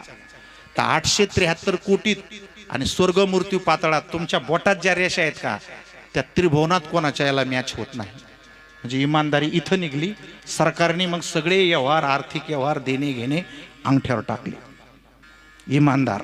आणि याला नाव ठेवत होते पहिल्यांदा अंगठा छाप. आणि मतदान कशाने करावं लागतं, रजिस्ट्री कशा करावं लागते, या ना पैसे कशाने काढावं लागते, या ना बँकेचे कामं कशाने व्हायला लागले, या ना. म्हणजे तुम्ही कोणाला लबाड म्हणायला लागले कळतंय का तुम्हाला? ते काड्या इतक्या शान आहेत. मग आता अंगठा ठेवल्यावर पैसे निघते म्हणल्यावर बँकेच्या लोकांनी काय केलं माहिती का, रात्रभर कोणाच्या बी खात्याला अंगठे लावित राहिले, पण रुपया नाही आला. मॅनेजरच्याच लक्षात आलं, पैसा अंगठे लावून भेटत नाही. काही काही पोरं बापाच्या विरोधात गेले, माघारीच रजिस्ट्री प्लॉट हाता पाहून ठेवली. पाय ते जमाना. ते काही बाया नवऱ्याच्या विरोधात गेल्या, पटत नव्हतं ते, त्यांना माघारी अंगठे ठेवून पाहिले. मग सरकारच्या लक्षात आलं की याच्यात लय ताकद आहे. सरकारने काय केलं माहिती आहे का, मग एवढ्या खोक्यात 2-2 कोटी रुपये रस्त्यावर मांडले. त्याचं नाव ATM आहे. ATMला दररोज, ATMचा दररोज म्हणजे एकाच हातात तुटतो, पण त्याच्या पोटात 2-2.5 कोटी रुपये. त्याच्या इमानदारीवर सरकारनं रस्त्यावर सोडित. रस्त्यावर ते मशीन काय करतं माहिती आहे का, दुसऱ्यानं जर तुमच्या खात्याला अंगठा लावला की ते मशीन गुरकून फिरत आणि पैशाला जाऊन सांगतं पैसे सोडू नको, माणूस बोगस आहे. त्याच्यामुळे तुम्ही मशीन उखडून घेतलं, रुपयाच काही बाहेर येत नाही. तसं या मंडपामध्ये इमानदारी नावाचं जर तुमच्याकडे काही OTP नसेल तर इथं तुम्हाला काय भेटणार नाही. विठाला विठाला विठाला विठाला विठाला आता हे तुम्हाला सरकारने सांगितलं का आतापर्यंत? तुमच्या आमदारांनी सांगितलं का? तुमच्या खासदारांनी सांगितलं का? तुमच्या युवयांनी सांगितलं का? मी बोललेलो बे मी सांगितलं की नाही? मग मला आई, मी कोण आहे? तुमची आई. तुम्ही संत. संत म्हणजे काय? हेच करू शकते समाजाचं परिवर्तन. माणसाची काय गॅरंटी आहे? हे जे पाठीमागं लेकरं आणि मुली उभे राहिल्या ना, ह्या कदाचित श्रीमंत होणार नाही पण वाया कधीच जाणार नाही. कशी काय वाया जातील त्या? आता तुमच्या शाळेतल्या लेकराचं सांगतो. तुमच्या शाळातला माणूस इंजिनियर होईल बा, पोरगे सुपर इंजिनियर होईल, पण त्यानं बांधलेला पूल जर पहिल्याच पावसात वाहून गेला तर त्याची गॅरंटी शाळा घेत नाही. ती म्हणते आम्ही त्याला शिकलो, त्याला थोडी सांगितलं तर असे बोगस धंदे कर म्हणून. म्हणजे शाळा तुमची मास्तर काही तुमच्या वागण्याची गॅरंटी घेत नाही. तुमची पोरगी पुण्याला टाकली, लय शिकली, तिकडच पळून गेली, त्याची बी गॅरंटी मास्तर घेत नाही, शाळा घेत नाही. याची लेखी गॅरंटी घे तुम्ही, लेखी गॅरंटी. ह्या वाया कधीच जाणार नाहीत, याची लेखी हमी आणि गॅरंटी. म्हणून हा मंडप आपला कामाचा आहे. या मंडपाला जीव लावला पाहिजे आणि हे जे लोक आहे हेच करू शकतात. हे समाजातली शांतता, समाजातली एकी, समाजातला सद्भाव हे काय काम करतात तुम्हाला माहिती आहे का? उन्हाळ्यामध्ये जो ओलावा वाटतो जमिनीतला आणि पाऊस पडल्यावर जमिनीला जो ओलावा येतो, जे पीक येतं का, तर या संतांच्या वागण्यामुळं समाजामध्ये ओलावा येतो आणि एकमेकाच्याकडे ओलावा आला की आपलं आनंदाचं पीक येतं. आपण बसलो तरी कशानं बरं मला सांगा? कशामुळे बसलो आपण? आपल्याकडे एकमेकाविषयी काय आहे? हो, प्रेम आहे, ओलावा आहे, म्हणून आपण एक ठिकाणी बसलो. आणि हा ओलावा कोणी नीट तयार केला? या लोकांनी तयार केला. राजकारण ओलावा तयार करत नाही, राजकारणात माणसात माणूस ठेवला नाही. अलग लक्षामध्ये, संतांनी माणसात माणसं आणले म्हणून हे संत. तुम्ही संत पण माझी कोण? माय. आता तुम्ही म्हणसान महाराज माय कशी होऊ शकतो? आता जसे महाराजाचे 3 लक्षणं सांगितले तसे माईचे पण 3 लक्षण आहे. कोणते लक्षण आहे? तिला गर्भधारणा झाली की तिला त्या क्षणी इतका आनंद होतो तो कधीच होत नाही पुन्हा. तिला असं वाटतं मी आता बाळ होणार आहे, मला मुलगा होणार आहे, मी आई होणार आहे. आणि ज्या क्षणी तिला कळालं ना बाबा, त्या क्षणापासून ती पायऱ्या चढत नाही, ओझं उचलीत नाही, आंबट चिंबट खात नाही, तिखट खात नाही. तुम्ही विचारा का बरं? ती म्हणती त्याला काही होईल. लाजा वाटल्या पाहिजे तुम्हाला. तुम्ही पोटात आलं हे कळाल्याबरोबर त्याला काही होईल म्हणून हिनं कुलप लावले तोंडाला. म्हातारपणात तिला काही होईल म्हणून तुम्ही जपा, म्हणून तिला माय म्हणायचंय. तिला काही होईल ना, आता तिला काही होईल, तिचे औषध गोळ्या, तिची काळजी, तिला जपलं पाहिजे. आता का? तिने तेच केलेलं आहे. तुला काहीच समजत नव्हतं, ती म्हणते त्याला काही होईल. बरं मग किती वज पोटात कुठं ठेवलं? तुम्हाला कुठं ठेवलं? कुठं ठेवलं? तुम्ही मायला कुठं ठेवू शकता? ठेवून तुम्ही जर मायला घरात ठेवत नसल ना तर तुमच्या इतका पापी त्रिभुवनात बी कोणी नाही. तिने तुम्हाला पोटात ठेवलंय, तुम्ही तिला निदान घरात तर ठेवा. कुठं ठेवलंय तिने? इतका बेईमान माणूस. तिने तुम्हाला पोटात ठेवलंय आणि किती दिवस ठेवलंय?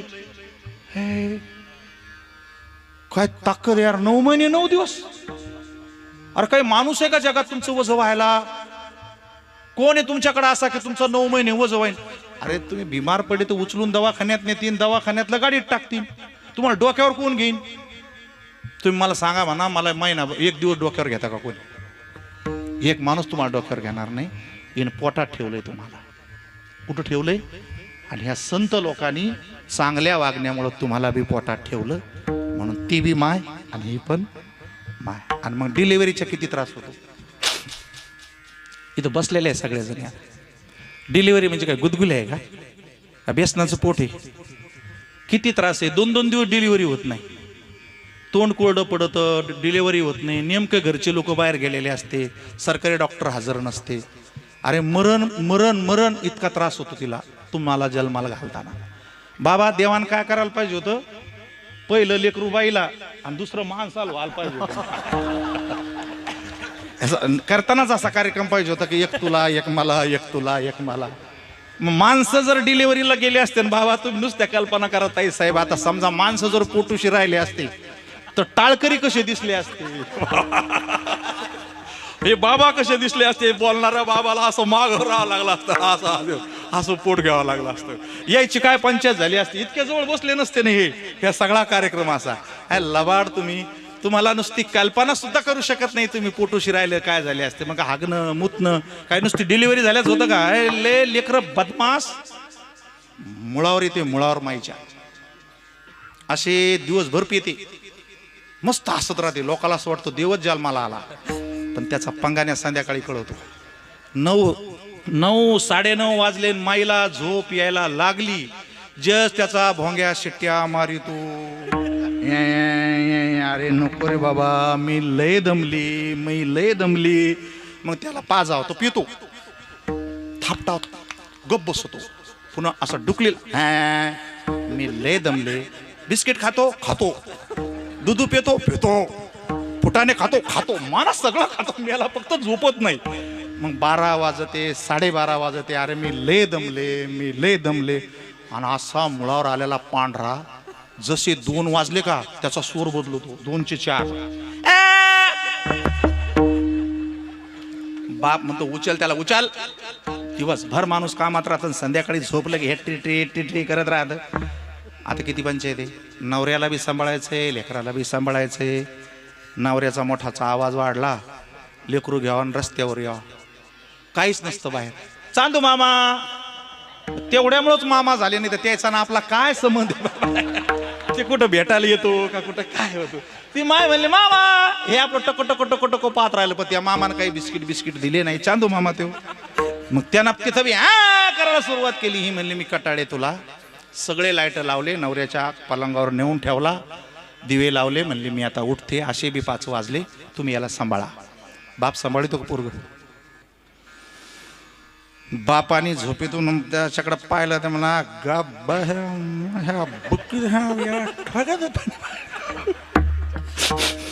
आवाज करीत नाही आवाज त्याचंच नाव बाप आहे आवाज नाही करायचा संडास झाली आवाज नाही करायचा मग ती म्हणती तुम्हाला नुसतं सांभाळीत बी येत नाही कळलं का तुम्हाला तिकडं नका पाहू असे जागोजागी घाण करणारे लेकरे गावात माणसाकडेच यायचं काय माणसं कधीच काही बोलत नाही बस सप्ताह ठरला की मागच्या वर्गाने हिशोब पिळकला काय इथं तुला काही गरज आहे का तुला काय करायचं काही चांगल्या कामाला तुला टरकल्याशिवाय राहणारच नाही काय जिथं चांगलं झालं की तिथं घाण करून ठेवणार दुसरा नंबर असतो मुळावर आलेला हे मुळावर आलेलं पहिलं दुसरं दाढ असतं दाढ तुम्हाला अनुभव आहे सगळा जुन्या काळात काही बाथरूम नसायचे ताई साहेब लेकराला संडास आली बायला शेताला जावं लागायचं मूग तोडणीचं असायचं कापूस खुरपण लेकराला उठाव दिवसाच्या हात नालीजवळ नेऊन बशी जाव की संडास कर उरक पुन्हा आंघोळ घालायची असला बेकार हा संडासाच नालीजवळ नेऊन बसीला तो संडास करायचाच नाही 2 बोटांना असा रस्ता करणार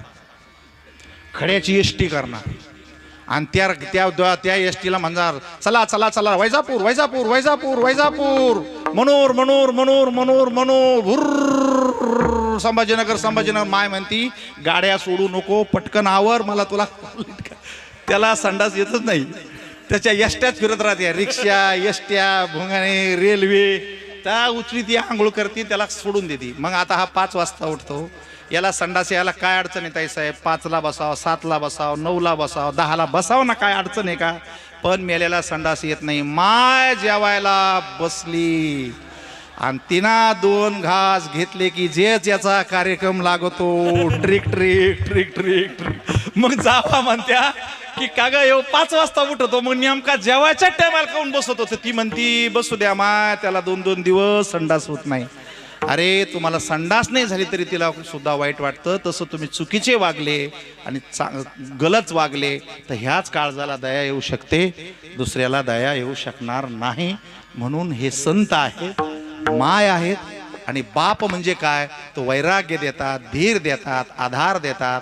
आणि आपला भवसागरातून उद्धार करतात अभंगाच्या पहिल्याच तुम्ही संत माय बाप कृपावंत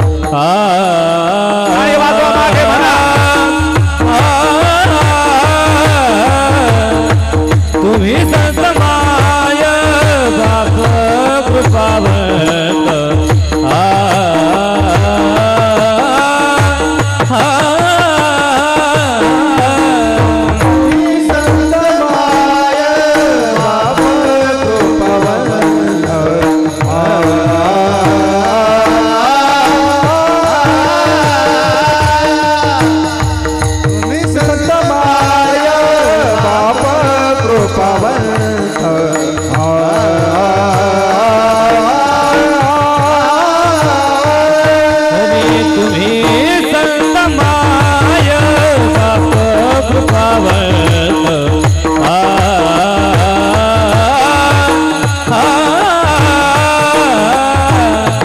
तुम्ही संत माय बाप कृपावंत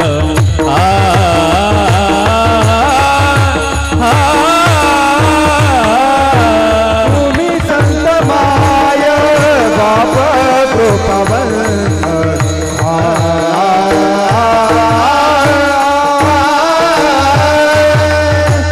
तुम्ही संत माय बाप कृपावंत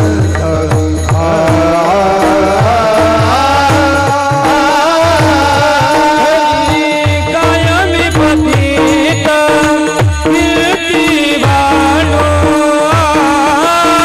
कायमी पतित कीर्तिवानो अवतार तुम्हा धराया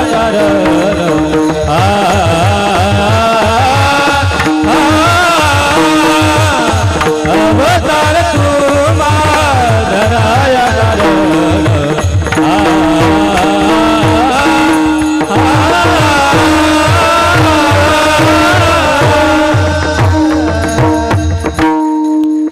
चार चरण आहे तुम्हाला अजून चाली आहेतच. तर पहिलं चरण आपल्याकडून सुटलेलं आहे. आता म्हणा तुम्ही संत माय बाप कृपावंत. हे तुमचा उद्धार करू शकतात. संतामध्येच ती ताकद आहे. आता कशामुळे हे कृपावंत आहेत आहे का नाही. आपल्याला तिळभर लोभ सुटत नाही. यांनी नावच ठेवलं नाही.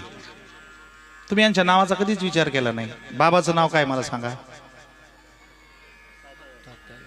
मोठ्यानं सांगा. तात्या दास. हे कुठं नाव असतं का. नाव असतं का हे. ते म्हणतात मी समाजाचा कायम दास आहे. म्हणजे नाव सुद्धा ठेवलं. आणि तुम्हाला कणिक सांगितलं की तुम्ही म्हणता मीच दिसलो तुला गावात. वा वा वा वा वा रे तमाशान वा रे काम. हे दास शब्द लावला. कोणता लावला. हा दास शब्द तुम्हाला लावला सहन होईल का. तुम्हाला काय म्हणावं लागतं. एक बोल नीट येत नाही. मृदंगाचार्य दोन चाली आहेत. गायनाचार्य आचार्य. चार्याचा अर्थ काय होतो. आणि महाराजाला काय आलं विद्वान विनोदाचार्य. ही काही डिग्री आहे का विनोदाचार्याची. हा वेदांत वाचस्पती काय नाव आहे ते. ना ना ना ना ना ना तुम्हाला या मंडपामध्ये सोडून द्यावा लागणार आहे. आणि माझं कीर्तन ऐकताय ना. आजपासून अभिमान सोडून द्या. देवाला तुमचं काही नको. देवाला एकच गोष्ट आवडती. तिळभर जरी होय अभिमान मिरतो समान भार देव. आम्ही तुम्हाला देवाची भेट लय लवकर करून देऊ. फक्त एकच गोष्ट करायची. अभिमान गेला तो का म्हणे देव झाला. तुम्ही फक्त इतकं सोडा. हे लोकांनी ते ठेवलंच नाही. हे दात झाले. आता यांचं नाव काय आहे. सदानंद. सदानंद कुठं नाव असतं का. त्याने सगळा संसार सोडा. ते म्हणले मी नेहमी खुश. त्याचं नाव सदानंद. हे जे नावाचा कधी ताई विचार केला पाहिजे. याने नाव सोडेल. याचं नाव वेगळंच असेल काहीतरी. ते आता सांगणार नाही. याचं नाव वेगळंच असेल. आपल्या नावाला भानगडी. हे काय म्हणले मला कशाचीच गरज नाही. माझा आत्मा परमात्मा मी सदा खुशी आहे. त्याला सदा आनंद आहे. तुमचे तोंड एवढले झाले. बायको नसता चहा नीट नाही गेले पाहिजे तर. हे सदा आनंद आहे. आणि वय किती आहे 60 आहे. मग त्याचे दंड पहा. त्याचे गाल पहा. गुटगुटी ते मस्त खाऊन पिऊन असे मस्त. बायको नाही पोरग नाही किराणा नाही देणं नाही घेणं नाही. सदा आनंद.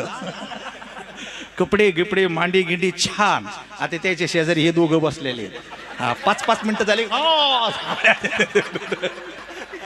हे सदा दुःखी आहे दोघं. अरे काय स्ट्रॉंग माणसं आहे. असं असलं पाहिजे रे बरोबर. खाऊन पिऊन जाम असलं पाहिजे माणसाला. त्याच्यासाठी सदानंद व्हावा लागतो. एवढं मोठं डोकं एवढी मोठी छाती एवढा रे दंड.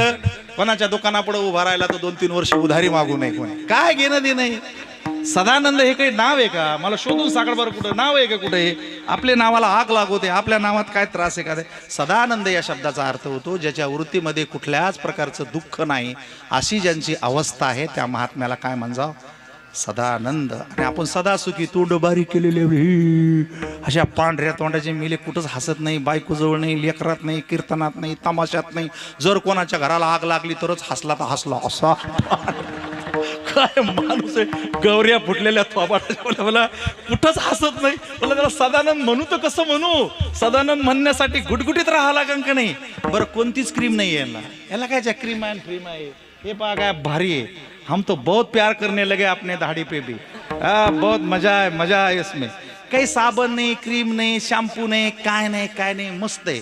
हे सगळे चेहरे बिरे असे घरातून बाहेर पडे, बाहेर लगा अशा इळातून 3दा जर बाहेर करायचं काम पडे, लगेच आरशाजवळ लगेच. अरे इतका काही तुझ्यावर भरोसा ठेवू नको त्यावर. ती इतकं काऊन नटत तिला माहितीये लोकात गेल्यावर आपण आऊट होणार. म्हणजे थोबाडच चांगलं नाही ना. आणि हसू काही गालावर नसतं. नीट आहे का माझ्याकडे? हसू गालावर नसतं, रडू गालावर नसतं. ह्या उजव्या गालाची एक वायर ह्या बिंबीत जोडेल आहे आणि ह्या बी गालाची एक वायर ह्या बिंबीत जोडेल आहे. तुमच्या पोटात जसे जसे विचार येतील का तसे तसे तुमची थोबाडं खालीवर होणार. आता पंक्ती बसायच्या टायमाला तुम्ही तुमच्या माणसाला कसं म्हणणार? असं खळखळून हसायला मग तुम्ही त्याला जागा धरता आणि तो हात धुवायला जातो आणि दुसरा येऊन बसवतो. मग तुमचं तोंड हसत नाही ना. मग तुमचं थोबाड असं तिरपत वट त्या बापाची जागा आहे. मग ते म्हणतो त्या बापाची जागा आहे. म्हणून हसायचं असलं ना ते इथं नसतं हसू. त्याच्या पोटात काही मळ नसला ना ते खळखळून हसत असतं. अलग लक्षामध्ये. म्हणून असं मोकळ्या मनाचं असलं पाहिजे. जे आटल्या गाठीचे माणसं आहे ना, पापी माणसं, हे कधी संघ पण नसले पाहिजे. असा बेकार थोबाडाचा माणूस जर पाठीवर नेला, एसटी येत नाही त्या दिवशी. अचानक संप लागतो. कोणाच्या गाडीवर बसला त्याची पंक्चर होती. आणि ज्याच्या घरी याला पाहुणा नेलं ना, यायचा पाय पडणं आणि त्याचा गॅस संपणं. कायला गरज आहे घरी. त्याच्यामुळं हे नाव. आता आपण आपल्या स्वामीकडे जाऊ. आपल्या महाराजाचं नाव काय माहिती आहे का तुम्हाला? काय? सर्वानंद. सर्वानंद कुठं नाव असतं का? काही डोक्यावर आहे का आपल्याला?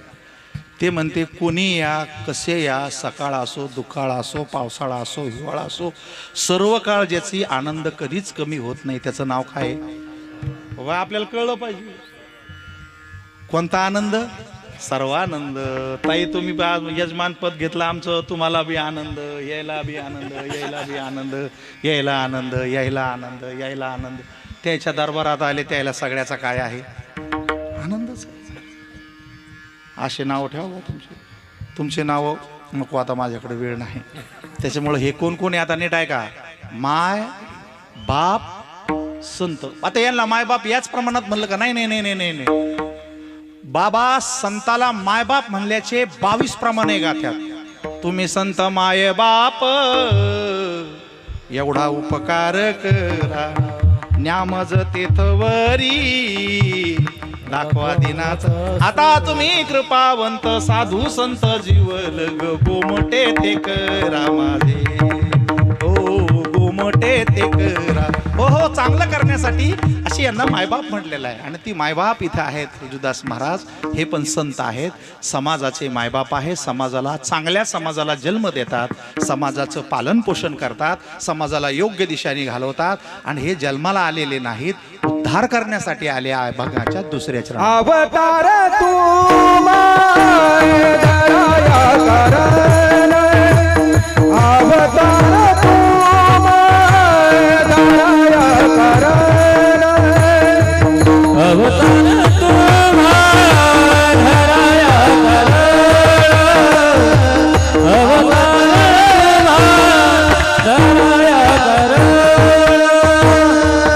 अवतार तू माय दया करण, अवतार तू माय दया करण.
गोपाल कुमार गोपाल कुमार गोपाल कुमार गोपाल कुमार गोपाल कुमार गोपाल कुमार गोपाल कुमार गोपाल कुमार गोपाल कुमार गोपाल कुमार गोपाल कुमार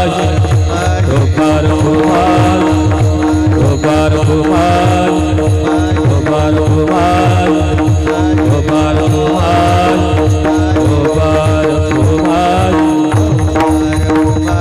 गोपाल कुमार हरि गोपाल कुमार गोपाल कुमार गोपाल कुमार गोपाल कुमार गोपाल कुमार गोपाल कुमार गोपाल कुमार गोपाल कुमार गोपाल कुमार हरि गोपाल कुमार गोपाल कुमार गोपाल कुमार गोपाल कुमार गोपाल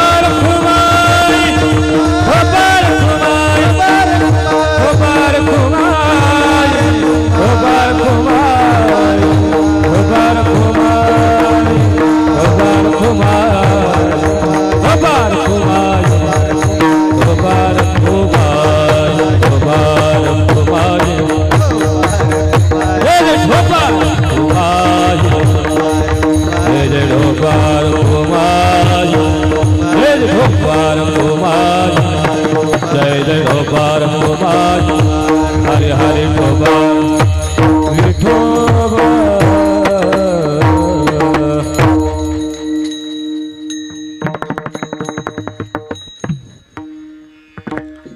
माझी माये चंद्रभागा अजी चांदण्यात नाहली.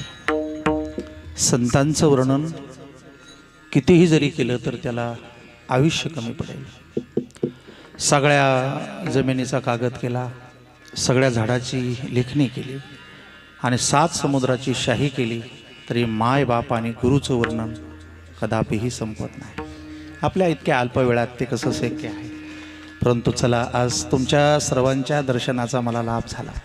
जणू तिन्ही बाबा म्हणजे ब्रह्मा विष्णू महेशाचं दर्शन झालं आणि ताईसाहेब ते तुमच्यामुळे झालं. मी आता हे बघतोय की मला खूप आनंद झाला की काजलताई केदारे यांच्या आयुष्यामध्ये सामाजिक वाटा आणि लोकशिक्षणाच्या त्यांच्या कार्याची पावती म्हणून पद्मश्री पुरस्कार आपल्याला घोषित झाला. केवढी मोठी गोष्ट आहे. तुम्ही कितीतरी जन्माचं शुद्ध पुण्य घेऊन जन्माला आला असाल, त्यामुळे तुमचं कुळही धन्य झालं. पद्मश्री काही नॉट जोक. आणि ते तुम्हाला जर भेटत असेल आणि तुम्ही या कीर्तनाला या संतांच्यासाठी जर सेवा योगदान करत असाल तर मी पांडुरंगाला प्रार्थना करेन की नक्कीच तुम्हाला लवकर पद्मश्री मिळावी आणि तुमचा उर्वरित जो काळा आहे तो समाजाच्या सेवेसाठी जावा.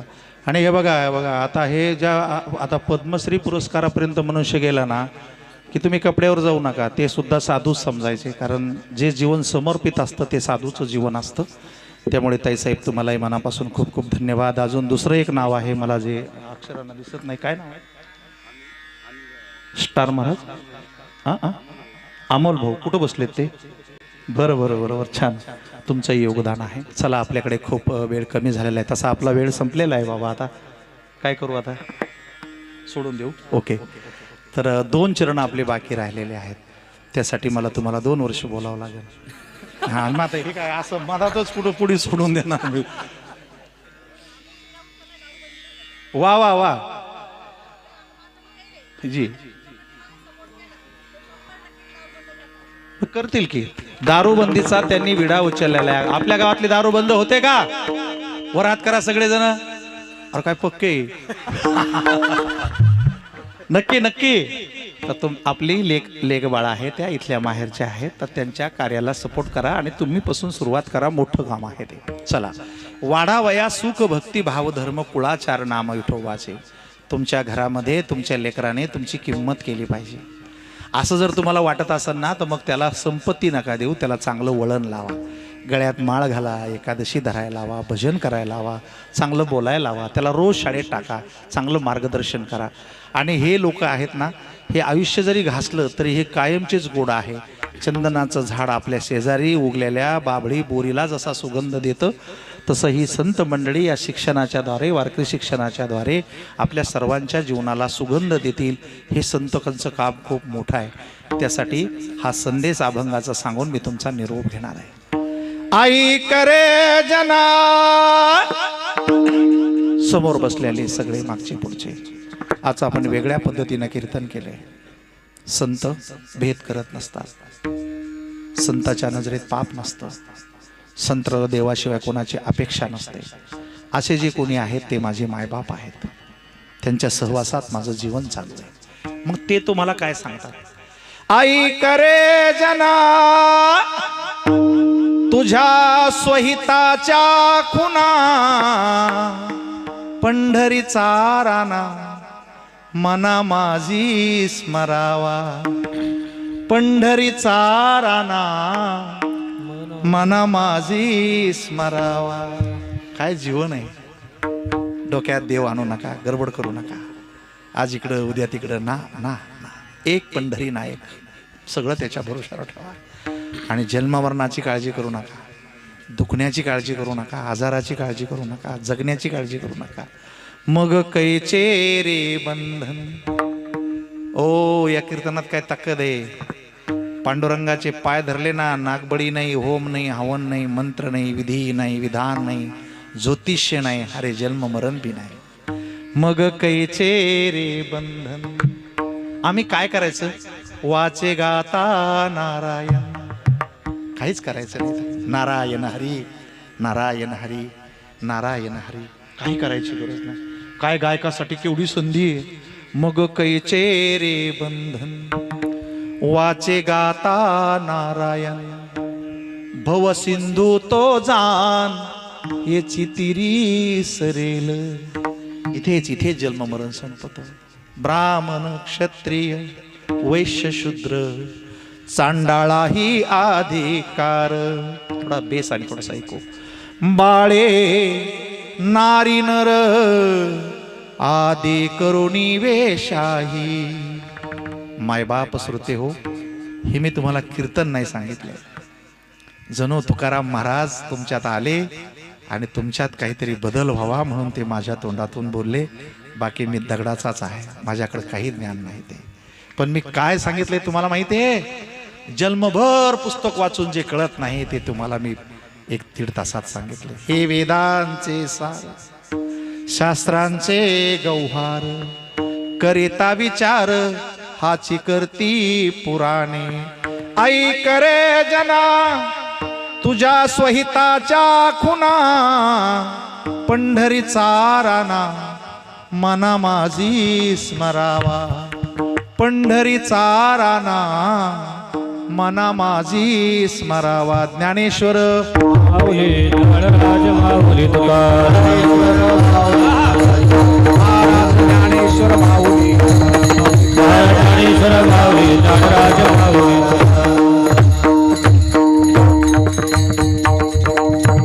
थोडीशी मिस्टेक झाली होती, पण स्वामीजीच्या आशीर्वादाने तीही पार पडली आणि मला आज तुमच्या सर्वांच्या दर्शनाचा आणि तुमची सेवा करण्याचा आनंद प्राप्त झाला.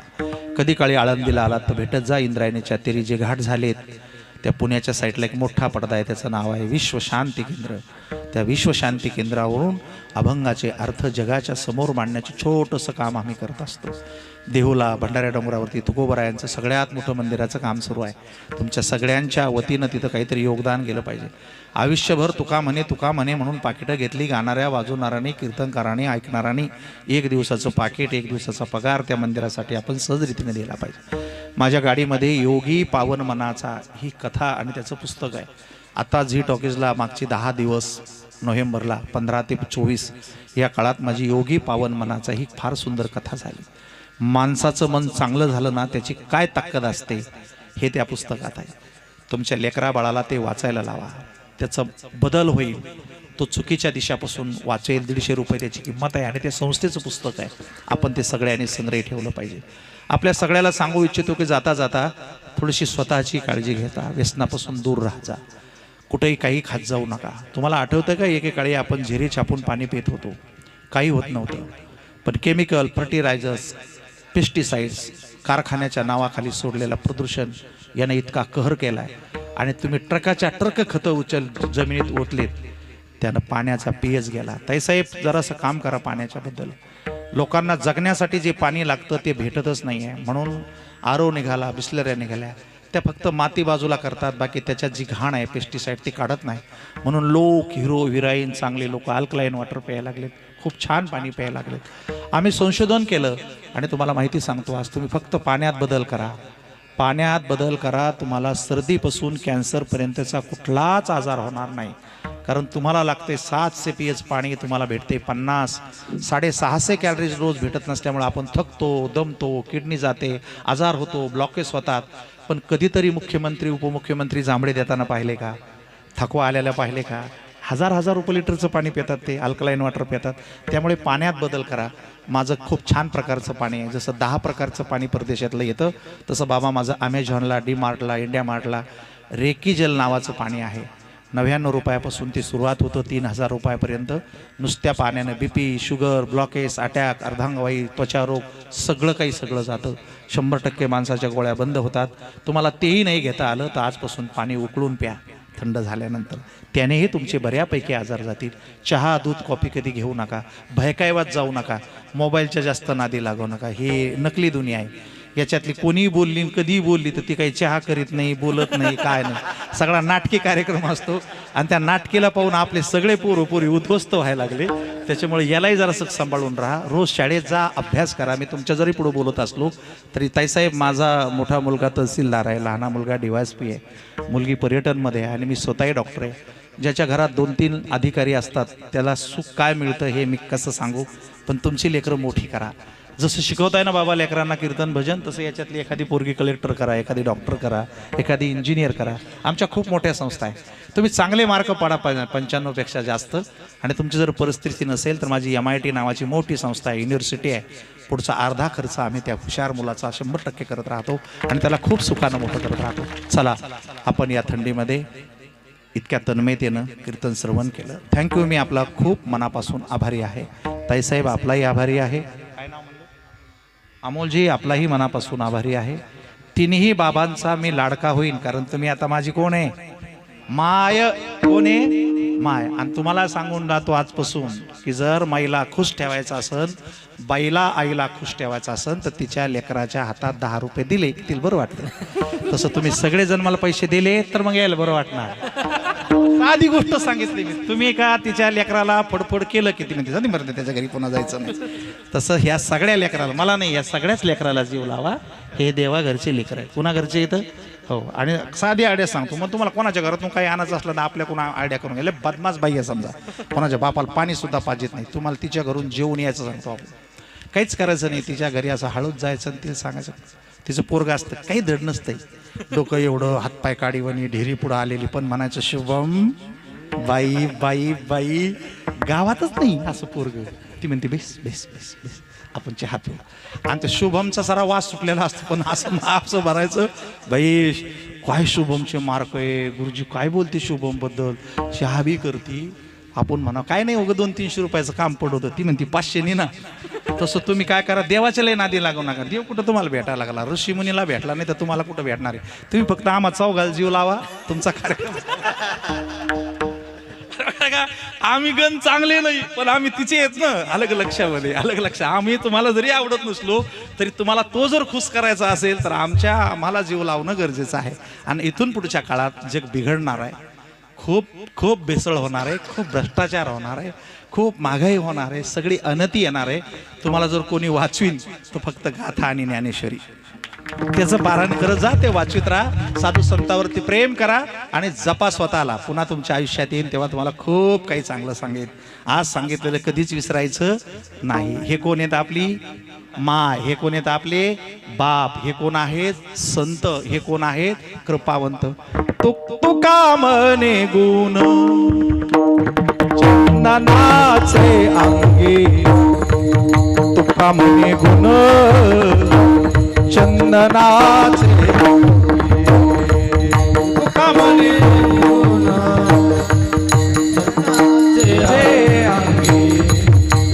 म्हणे गुण चंदना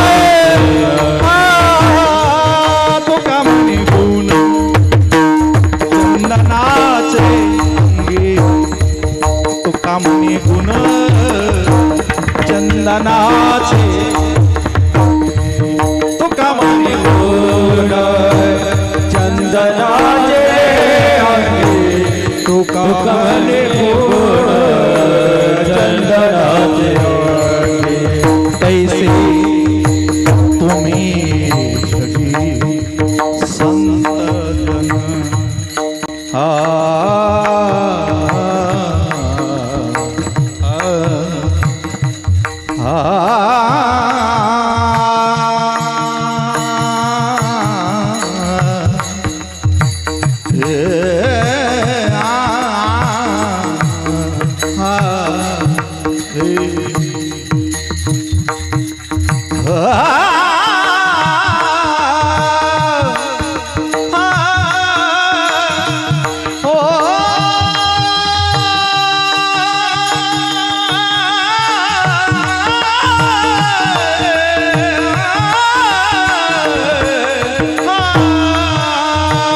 तैसे तुम्ही जगी संत जन तैसे तुम्ही जगी संत जन अवतार तू भराया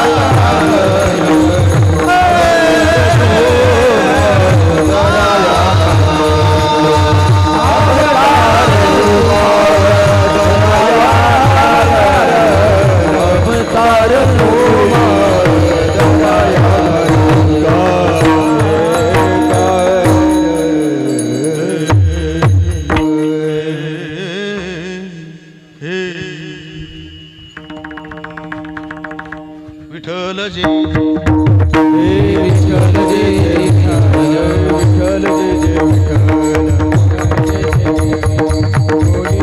पुढे वेळे वापुढे उतरे क्षमा पराज महाराज हा नाही उच्चारिला अधिकार मी आपुला आपली जागा सोडू नका. जे जागा सोडेल उद्या जे महाराज येतील 10च्या नंतर ते बरोबर सांगतील भाऊ तू उद्या काल उठला होता. भगवंताच्या कृपेने साधू संतांच्या आशीर्वादाने परमपूज्य सर्जीदास महाराज पुण्यतिथी सोहळा आदरणीय तात्यादास महाराजांच्या कृपाशीर्वादाने शांतीब्रह्म मारुतीबाबांच्या कृपाशीर्वादाने हा कार्यक्रम या ठिकाणी चालू झालेला आहे.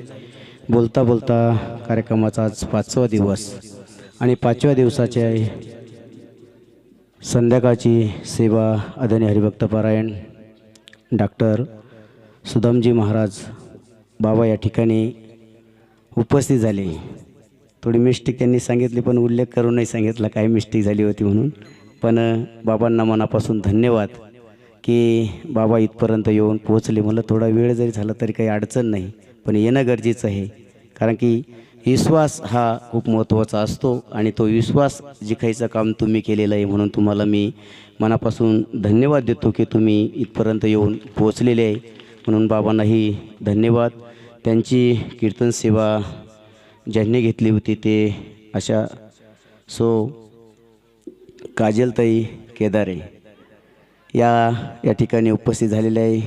मागं त्यांना एक पुरस्कारही मिळालेला आहे आणि बाबाने जे सांगितलं का पुढचा पुरस्कार लवकर मिळणार आहे म्हणून तुम्हाला मनापासून धन्यवाद. आणि आपलं कार्य खूप सुंदर आहे, चांगलं आहे. शहरामध्ये तुम्ही कार्य करतात म्हणून संघर्ष कन्या आणि तुमचं कार्य खूप मोठं आहे. कारण की संघर्षच करावा लागतो आहे. जीवन जगायचं म्हणजे संघर्ष जो करेन त्याला संघर्ष म्हणत असतात आणि तुम्ही ते कार्य करतात. म्हणून ताईसाहेब तुम्हाला मी मनापासून धन्यवाद. ताईसाहेब तुमचं योगदान खूप मोठं आहे आणि तुम्ही बरंचसं योगदान केलेलं आहे. अजून आपले थोडे बाकी राहिलेले ते बी येणार आहे.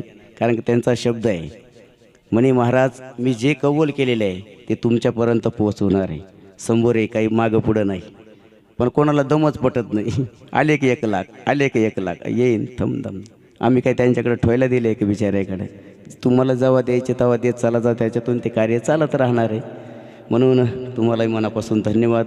वेळेवेळेला आम्हाला सहकार्य करणारे आमचे नंदूभाऊ ते या ठिकाणी आज उपस्थित आहे. तुम्हालाही मनापासून मी धन्यवाद देतो.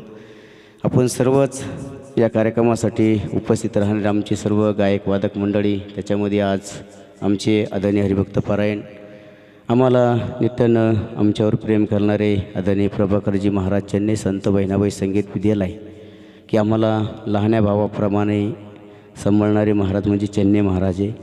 आणि महाराज या ठिकाणी उपस्थित आहे, त्यांनाही मनापासून धन्यवाद देतो महाराजांना. आज या कार्यक्रमासाठी प्रमोद महाराज बोर्डे हे या ठिकाणी उपस्थित आहे. रोहिदास महाराज हे उपस्थित आहे. आधी करून बरेचशी मंडळी, आमचे सदानंद बाबा हे उपस्थित आहे. आपल्याच परमपूज्य सर्जदास महाराज वारकरी शिक्षण संस्थेचा विद्यार्थी आता सध्या आमच्या प्रमोद महाराजकडे युवराज सोनवणे, तो आज या कार्यक्रमासाठी उपस्थित आहे, त्यालाही धन्यवाद. असे आपले सर्वच आजी माजी विद्यार्थी, आणि जेव्हा विद्यार्थी येतात तेव्हा मन भरून जातं. म्हणजे सर्व विद्यार्थी, ज्याला जसा वेळ मिळेल तसे सर्व विद्यार्थी उपस्थित राहतात. काही विद्यार्थी तिथं पडूनच आहे, कारण की नाहीतर त्यांना वेळच नाही, त्यांना किती आवरलं तर आवरत नाही ते. पण सर्व विद्यार्थी इथं पडू नये. आणि त्यांनी सांगितलं की महाराज बाकीचं काही जरी झालं तरी चालेल, पण तेवढ्या 8 दिवसाच्या सप्त्याला आम्ही तिथं राहणार आहे. म्हणून ही सर्व विद्यार्थी, आजी माजी विद्यार्थी, त्यांनाही मनापासून धन्यवाद. महाराजांनी बोलता बोलता एक शब्द सांगितला की महाराज नुसते गायक वादकच नाही तयार झाले पाहिजे, तर काहीतरी अधिकारी झाले पाहिजे. तर आपला एक विद्यार्थी पोलीसमध्ये गेलेला आहे आता. तर तेही म्हणून मनापासून धन्यवाद. जसे जसं शिक्षण ते घेतात तसे तशा पद्धतीने त्यांच्या प्रारब्धाने जशी जशी त्यांना ड्युटी लागेल त्या पद्धतीने असे विद्यार्थी आणि आपल्या संस्थांचं नाव कानाकोपऱ्यापर्यंत नेण्याचंही काम करतात. म्हणून त्याही विद्यार्थ्याला, सर्व विद्यार्थ्यालाही मनापासून धन्यवाद. आज सकाळपासून सकाळी